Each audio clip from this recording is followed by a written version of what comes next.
joining us today. We'll go ahead and get started. Welcome to Innovation Insights.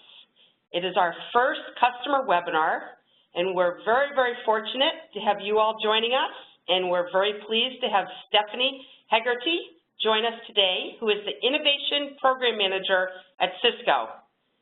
Before we turn this over to Stephanie, I want to let you know a few housekeeping items whereby we will be taking questions through WebEx. If you go and you hover to over the top of the panel, you'll see under Options or the Q&A. Be sure to submit any questions. We will be taking the questions at the end. Also, we have folks manning our Twitter handle @BrightIdea using #innovation, #leadership. We will also take questions through Twitter. So again, please engage in the conversation at Twitter.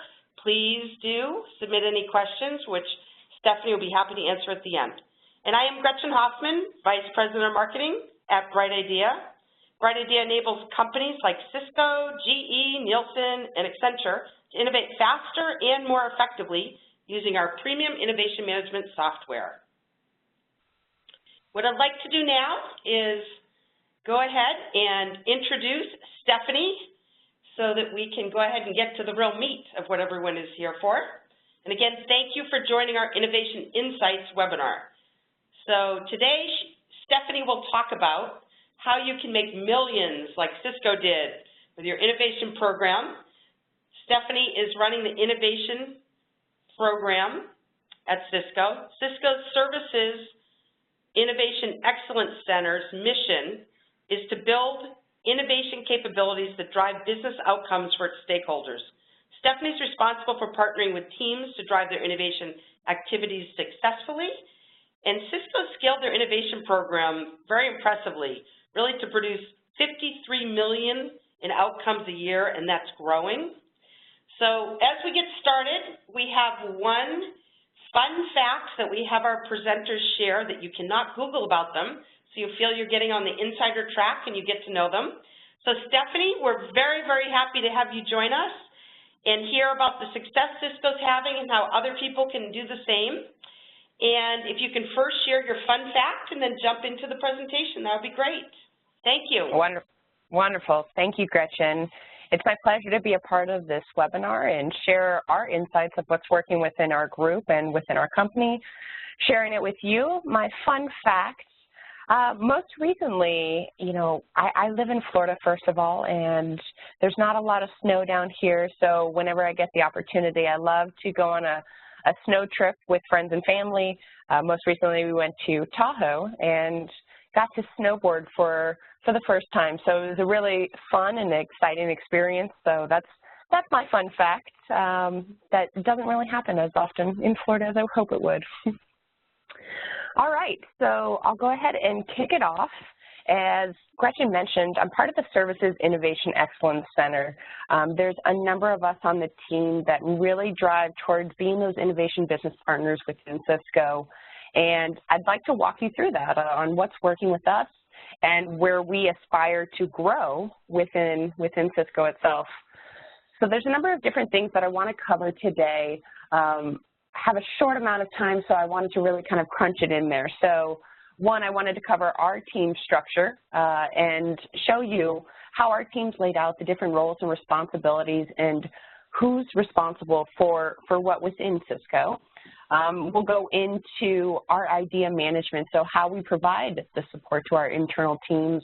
We'll talk about best practices, SLAs around how long ideas should stay in certain statuses, how to best use pipelines. And then we'll also dive into how we track million-dollar ideas. So how do we really capture and clearly define problem statements that are going to capture these type of ideas? How do we ensure sponsors in place and have clear communication on how to gather that business impact? I've worked for a number of different companies in the innovation space, and that was always something that we struggled with, and that's okay to struggle because that's a really tough number to capture.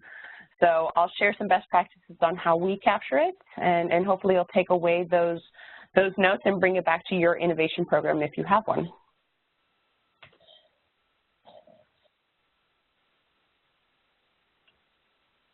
So just a little bit about Cisco. We're a small company that's been around for 30 years. We have over 70,000 employees in over 380 offices. We're constantly innovating. Innovating is part of our everyday life.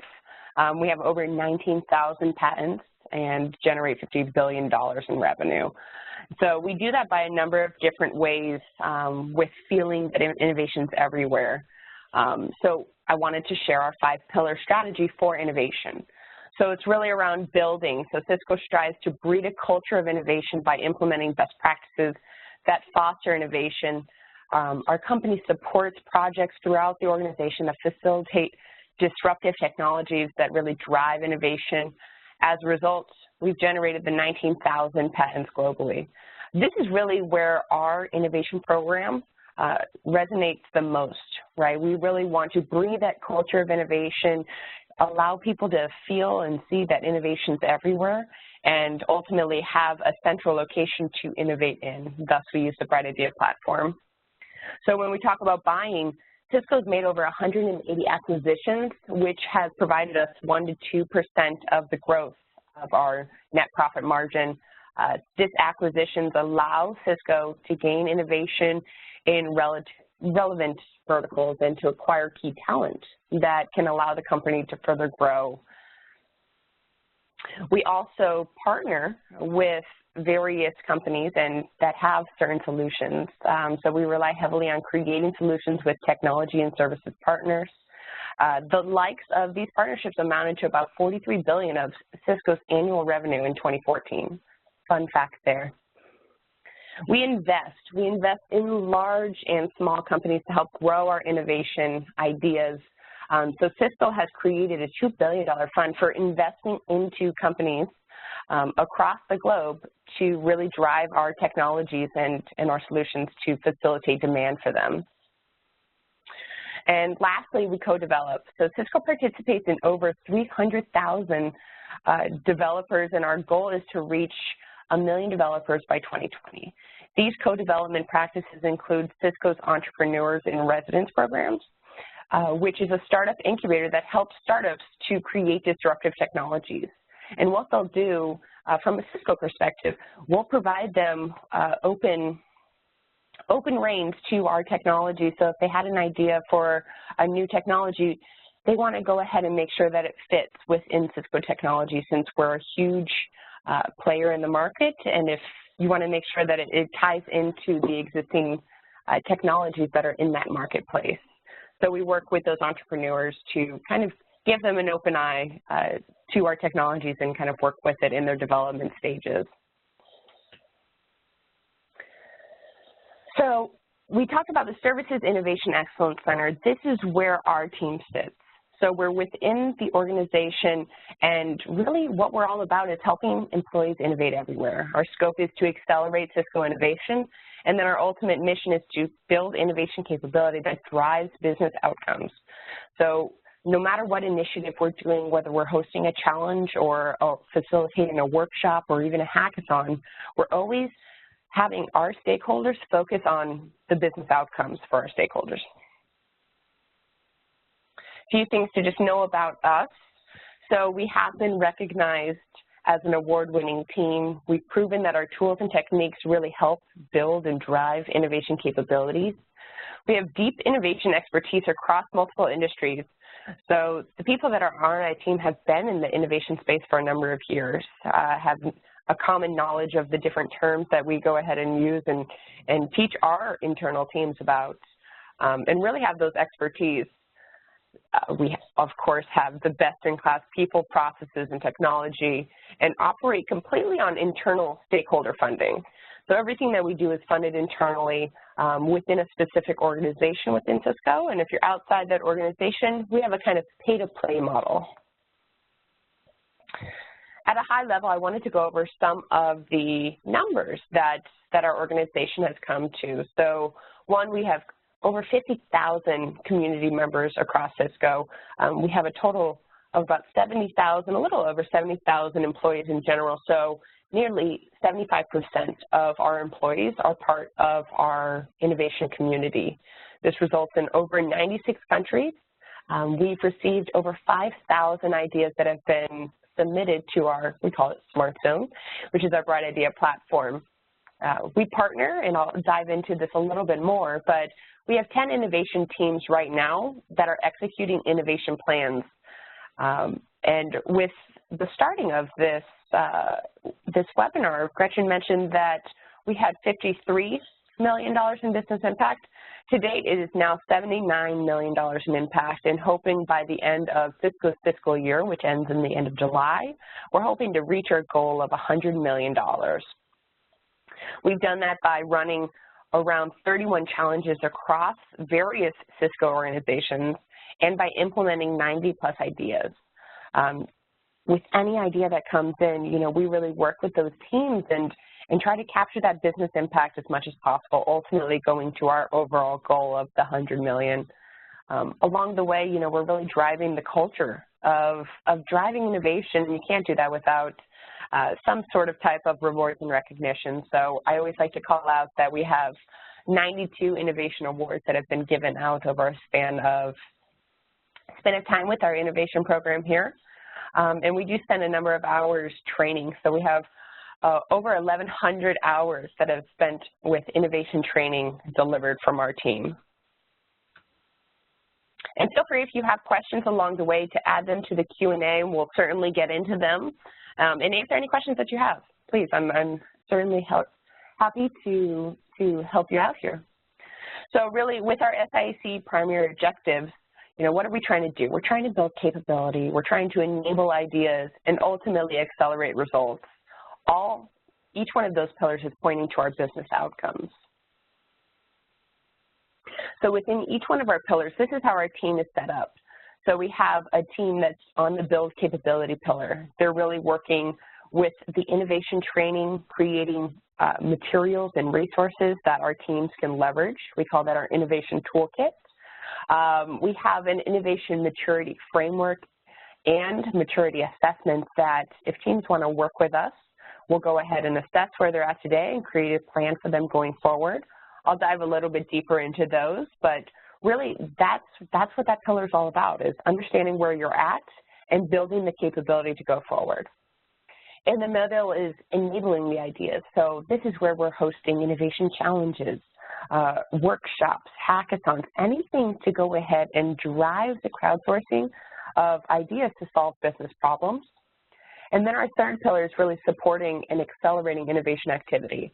So whether we're partnering with internal groups to incubate the ideas or even external groups or universities, this is the pillar that's going to drive those relationships to ultimately get it from an incubated idea to an implemented idea.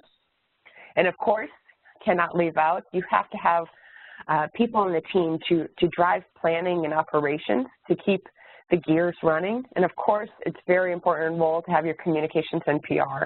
You know, throughout all the work that we do within innovation, you're certainly a heads down approach and trying to capture as much and work with as many teams, but you need that communications person to really drive the bigger picture of what all the hard work that you are doing. So diving in, we talked a little bit about the maturity model. And so when we look into the maturity model, we break it down into 3 areas. So we have our process and tools, our strategy and leadership, and ultimately our people and culture. So we identify and basically interview members of that organization to determine where they're at today. You know, do you have an effective innovation strategy? Do your people feel that innovation is all around? And do you have the right processes and tools in place to accelerate innovation? So when we do the assessment, we're doing one-on-one interviews, we're doing evidence-based insights, we're taking online surveys, and then ultimately creating a report and action item plan to say, here's where you're at today, but here's how you could be more innovative. And the teams that we work with find this really insightful. You know, innovation is such a buzzword, it's around us everywhere, but we've really tried to put, you know, numbers behind it and data behind it to say, really, you know, here's how you align to the rest of the organization, and here are some different techniques that you can incorporate into your next fiscal year plan to really make your organization more innovative. We have a number of different innovation trainings to really have people use the same innovation language. That's always a really key thing to take away, having the same terminology. What does it really mean to be in an incubated state versus an implemented state? How do you really create an idea, a winning idea? How do you build upon that idea? How do you sell your idea? And these different trainings are targeted towards teams that are running innovation programs within the organization, but they're also targeted towards people that want to participate in innovation, right? You have a great idea. How can you take certain innovation trainings to help you better that idea? Within our toolkit, these are various resources that people can take away. We've created a really neat thing called a workshop in a box, and basically you read through, and if you assess your scenario. Where are you at today? Do you have a problem identified? If so, then go to this section. If you don't, then you have different cards that can help you identify the problem and different worksheets that are in there.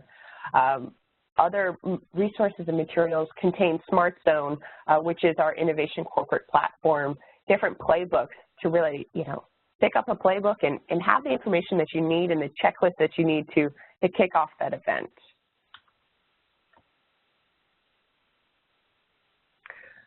So we have a number of different areas within Smartzone that we use. Once again, Smartzone is our coin name for the Bright Idea platform. We have different targeted challenges to where we work with business sponsors and identify, here's a burning platform in my organization and I need to go ahead and assess this and create a better solution. So we call those challenges, that we're going to host targeted challenges. But a lot of organizations, want to have that culture and understand any type of idea. Maybe it's not around that specific challenge, but they want to have a central location to collect ideas. We call that our idea stream. Those are always on. We reward as much as possible, so we have a Hall of Fame, and we always like to shine, okay, who's our quarterly winners? Who's our daredevils, right? The people that are really driving towards ideas, but, not everything gets implemented, and that's innovation. We want to necessarily reward them as well. And we have a number of different things on our know-how section to where people can go and learn more about innovation and different key trainings. So how do we really use our challenges? This is probably one of our most popular innovation initiatives. We host challenges, Cisco being a global company in over 380 different offices across the globe. It's tough to get everybody in one spot all the time, right? So we host a number of different challenges. Most recently, we did an enterprise-wide challenge to where we had over 35,000 people visit our site and collected over 1,000, individual and team submissions, and we could have done that without our platform. So one of the main things that we do here is help identify a sponsor, who's going to be the figurehead that's going to be responsible for this challenge. What problem are you solving? Making sure that it's a strategic priority. Having to be a strategic priority is key to really getting ideas implemented once they're decision upon. If it's not a strategic priority, you'll probably come into troubles when you're going to implement that idea, with other ideas, ranking higher on the roadmap. But we work really closely with the teams that are wanting to solve these problems. We help create an evaluation process flow. So we leverage the pipeline section within the tool to go ahead and create a custom pipeline to where they can visually see where the ideas are at, leverage certain evaluation tools to solicit feedback from those subject matter experts, and then ultimately report out to leadership. Here's where we're at, here's the ideas we collected, and here's the plan going forward. So we don't just end our relationship once they decide on an idea to go forward. We really work with those teams to incubate and to implement and to scale those ideas across the business.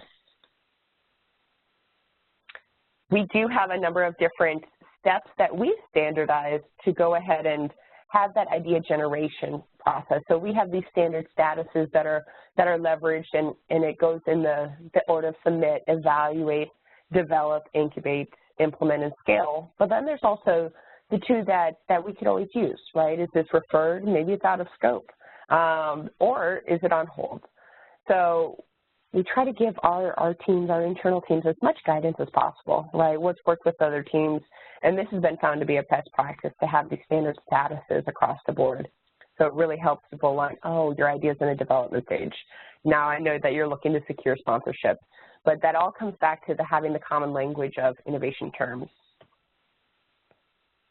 Other things that we're doing to really crowdsource ideas and find those million-dollar ideas are workshops. So if we're having an in-person, say our team is all together, we love doing design thinking workshops and really getting people together, brainstorming, having dedicated time to really work together and come out with a solution. Most recently, we've got into a number of hackathons. This is a great way to tie in the crowdsourcing along with the prototyping. So, you know, it keeps innovation at the forefront. Hackathons really foster innovation by being able to build and create in a constant state. So employees are gathered together for typically a 2-day event. It could either be around the clock. Most recently, we did have an around the clock one to where teams were still innovating at 2 in the morning. And, you know, they really said the amount of work that we got done here would have taken 15 meetings in 3 months. So, you know, it's kind of just a really fast-paced, fun environment for people to identify a problem, work together, and then ultimately start creating a solution right off the bat. So how can we help accelerate ideas? We have a number of different partnerships that we have. We've also helped run these Launchpad events to where people can basically pitch. Think about it as a Shark Tank. So we'll have 4 different organizations get together, pick top ideas that have kind of filtered to the top, and have those candidates go ahead and pitch in front of leadership. And they get their idea funded at the end if it's something that that organization is you know, interested in. A number of different ways that we go ahead and partner with those teams or the individuals themselves is providing them with business models and customer insights, and ultimately bringing in the technical expertise. What do you need to get this idea moving forward? Do you need a coder? Do you need an engineer? Do you need certain technologies or tools? We can tie the dots and connect the dots, and then ultimately, you know, take our incubation expertise and help them with a lean startup, help them with a discovery-driven planning exercise. These are really how we get to the end results of having those ideas be implemented. Because a lot of times it'll get stuck at a certain spot within the incubation phase, and we really want to drive helping them get to the implemented, because that's really where we start seeing the business outcomes. So we've created an incubation playbook and a workbook that we can give to those teams and to those submitters, those idea owners, to say, okay, here's how you can really progress your idea. And having these materials are really key. You know, it's tough kind of going out and trying to piecemeal a whole bunch of different innovation materials. So we really tried to bring it all in one spot and give it to them when it's a relevant time period within their idea. We also leverage those various networks such as external incubators, internal incubators, or even universities. I'd say the biggest kind of takeaway with us generating up to 79 million so far and have the goals of 100 million is the fact that we have built an internal business impact calculator.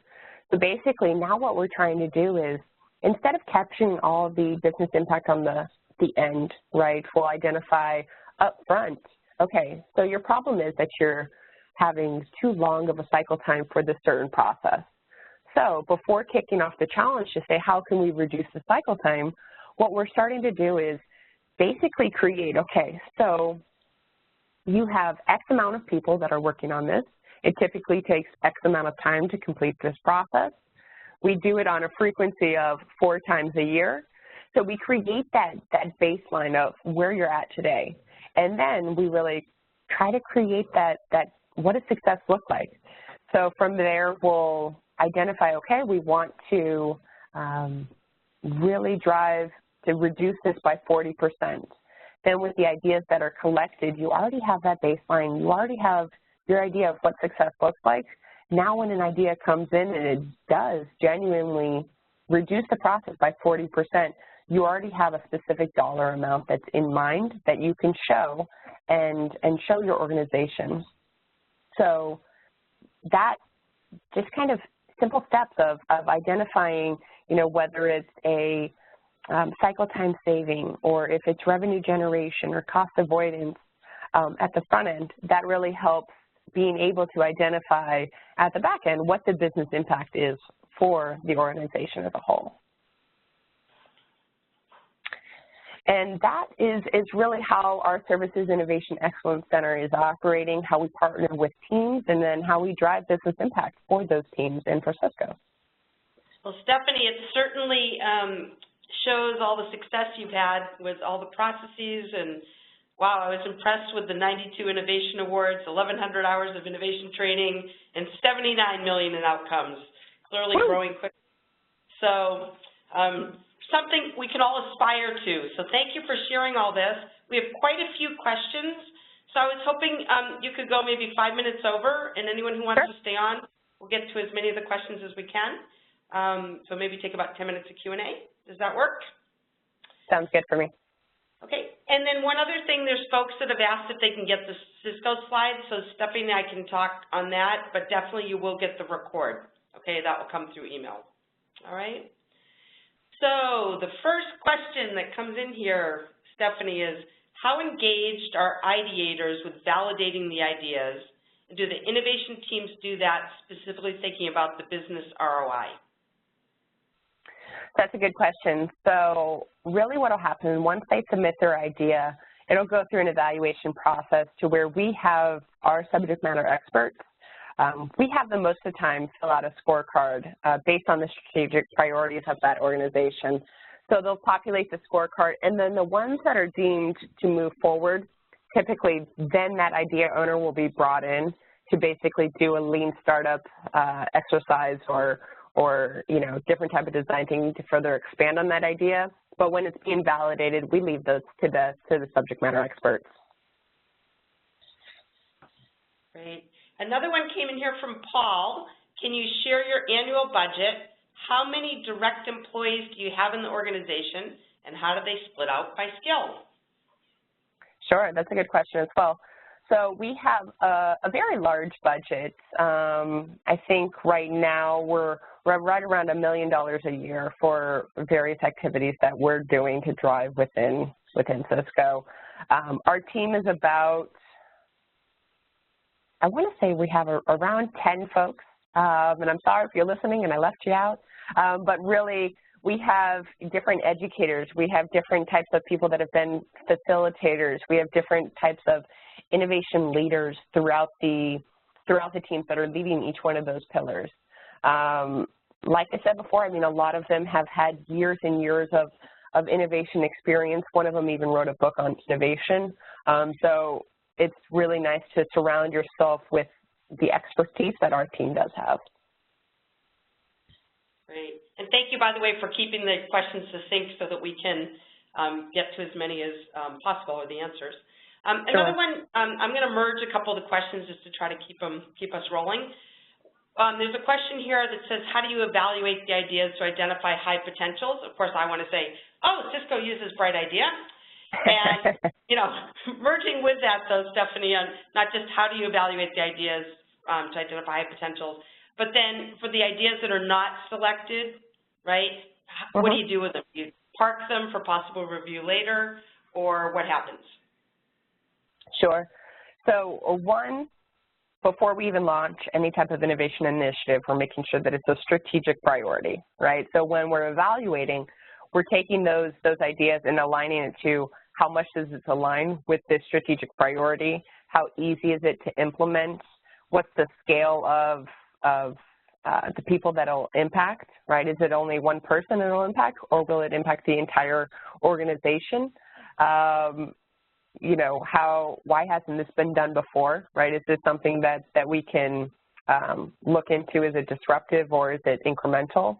And we always try to create some sort of score or a central spot to collect feedback. And we definitely do leverage Bright Idea and the scorecards for that, because if an idea doesn't make sense to move forward right now, it may make sense in 5 years. Maybe the technology just doesn't exist today. It's not necessarily to say that it's a bad idea. So for the ideas that don't necessarily, quote unquote, win, if it's a really good idea, we'll put it on hold and review it, on a yearly basis. If it's something that's just not a strategic priority, we'll go ahead and close it out. But, we want to make sure to not have any black holes, right? That, someone has submitted an idea and then never heard back. They heard that there was a winner, but they never heard a closing statement on why their idea was closed. So that's something that our team's really, keen on is closing the loop and making sure they know whether or not their idea is moving forward. And then if their idea is not moving forward, a little bit of insight on why it's not moving forward, whether it's a strategic priority, misalignment, or the technology just doesn't exist. That's something that we take into account and try to be upfront as possible with our idea submitters. Okay, which is great. So we're going to do 5 more minutes of Q&A, but I do see some people seem to need to go. So I just want to encourage folks, before you do leave, is do know on the Bright Idea site, www.brightidea.com, if you click on the Resources tab, there's a lot of free resources there, including the Google Hangout that we just had with Cisco, which is measuring innovation program ROI. So you'll hear more about this from one of Stephanie's counterparts at Cisco, if you'd like to join that, all right? And that's all free resources. And with that, let's go back and I'll continue with a few more of these questions that look very good here. One of the other questions, Stephanie, is what rewards and recognition do you offer employees to encourage participation? Sure. If it's a specific challenge, basically that internal team will go ahead and create rewards and recognition, whether it's monetary or being able to present your idea to the leadership team at their, say, all-hands-in meeting. Those kind of vary from challenge to challenge. On a quarterly basis, our team recognizes those always-on challenges, and we have different awards from the top contributor to the ultimate Smartzone Award, which is, that top idea that's really doing great. We have top evaluator awards, so we work with those various groups and say, hey, who's really going above and beyond from an evaluation point of view? And then we have those daredevils, which I consider the best failure, right? You didn't necessarily get your idea implemented, but, pat on the back for you for jumping into innovation and moving it forward as much as possible. Okay. I'm going to do a little switch here. You made a joke, Stephanie, on how Cisco is such a small company. Which was, if I wasn't muted, you would have heard me chuckle. But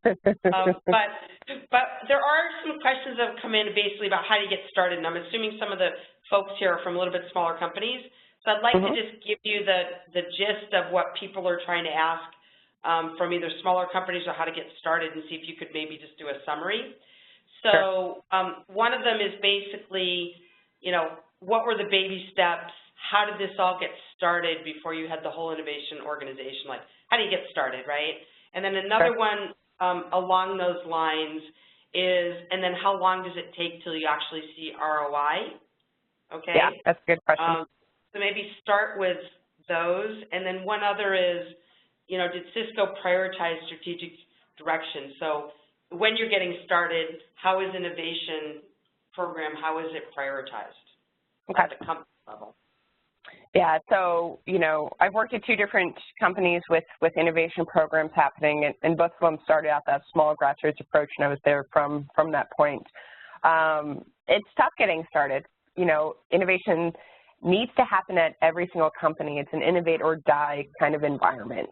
And with both companies that I have my experience with, it was, we need to be more innovative. How do we be more innovative? And so the baby steps I would say is, say, what is our biggest problem? What is the burning platform that's happening? What's keeping us up at night?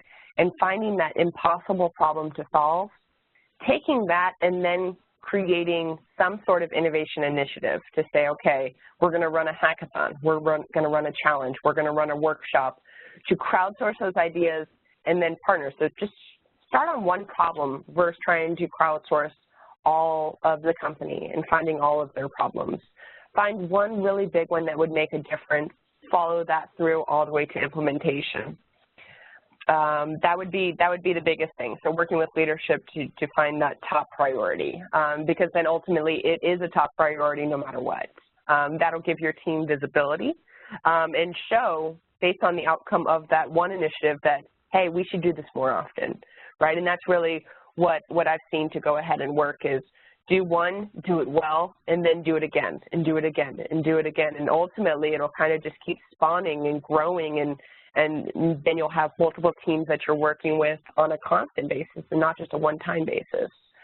Around how long does it take to see innovation results?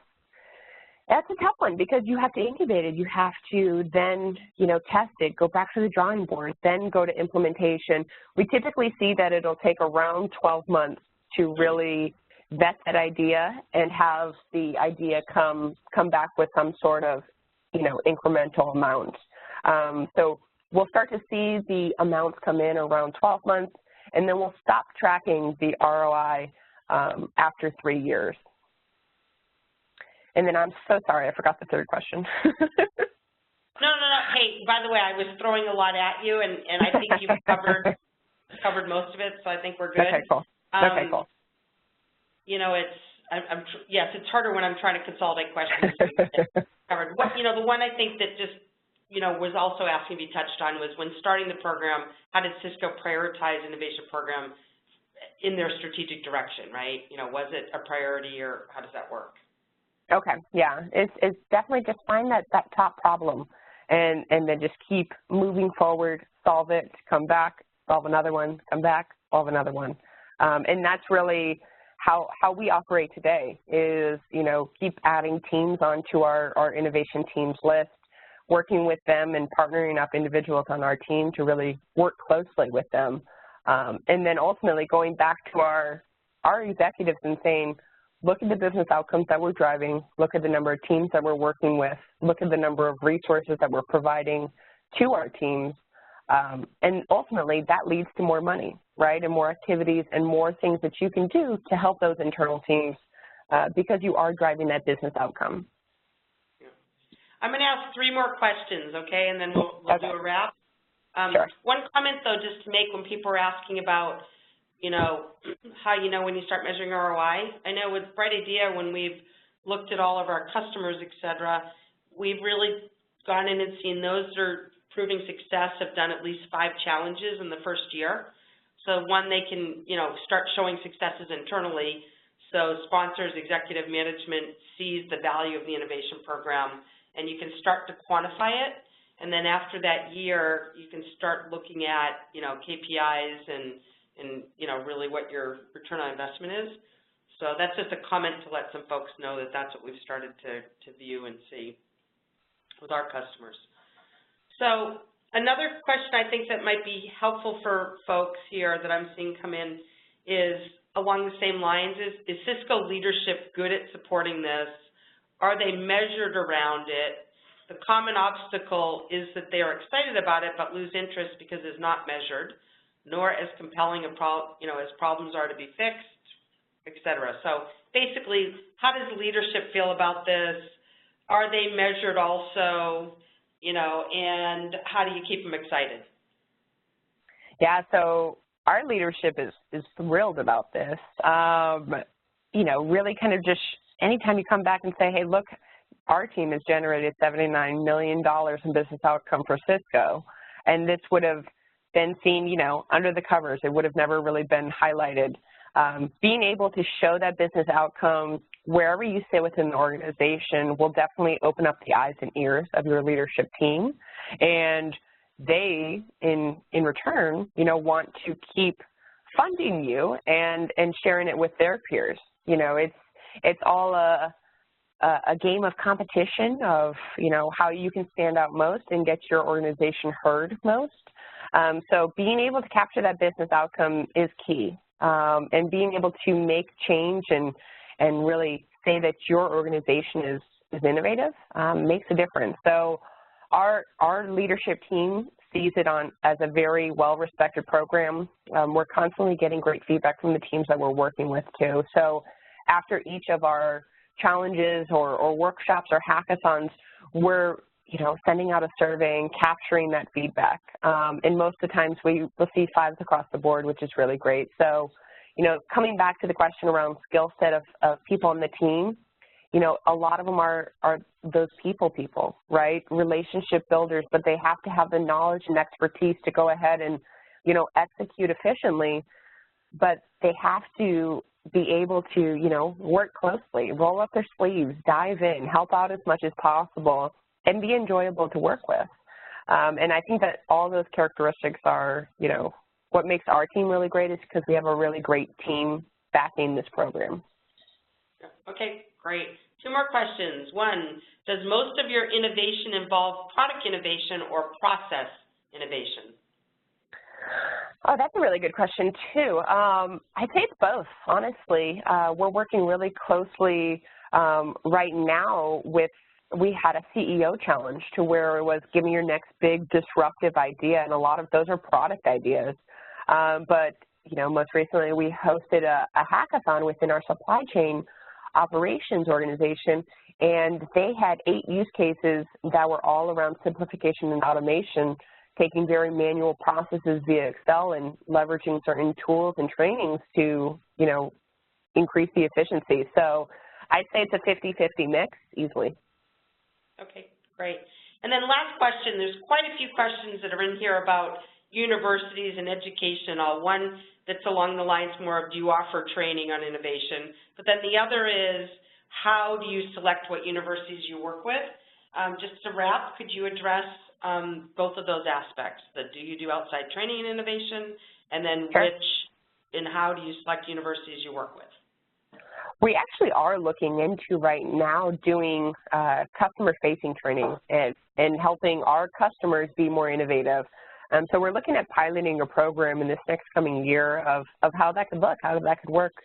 In regards to the universities, so our headquarters are in San Jose, so, naturally we partnered with San Jose State University as our first university. We haven't branched out past that thus far, but, we started where we were comfortable with and, right next to our home base, and working out with the students and faculty to say, okay, we've got this great idea, what can you do with it? Or we have a problem, can you help me solve it? So either coming at them with the problem or solution aspect and seeing if they can build on it. Great. Well, this has been very, very informative. We thank everyone on the phone who has joined, and there's been excellent questions, and hopefully we got to the majority of them. And I really do want to encourage folks to go to brightidea.com under the resources section. There's a lot more great resources, including the one referenced here, Measuring Innovation Program ROI. There's quite a few hangouts there that are many of the different steps we've heard from many of our customers and folks we've talked to that they're trying to address, like how do you sell innovation internally, what are the predictors for success, what's the profile of a great innovation program leader. So please do feel free to join or reference and leverage any of those resources. And I really want to thank you, Stephanie. This is incredible. You've been on a couple of the hangouts too, and you always have great content to share, and really, really appreciate the time that you've taken. And again, we'll do a wrap, but again, thank everybody for the time. Have a great day. Awesome. Thank you so much. Happy to do it. Take care, guys. All right. Take care. Bye-bye.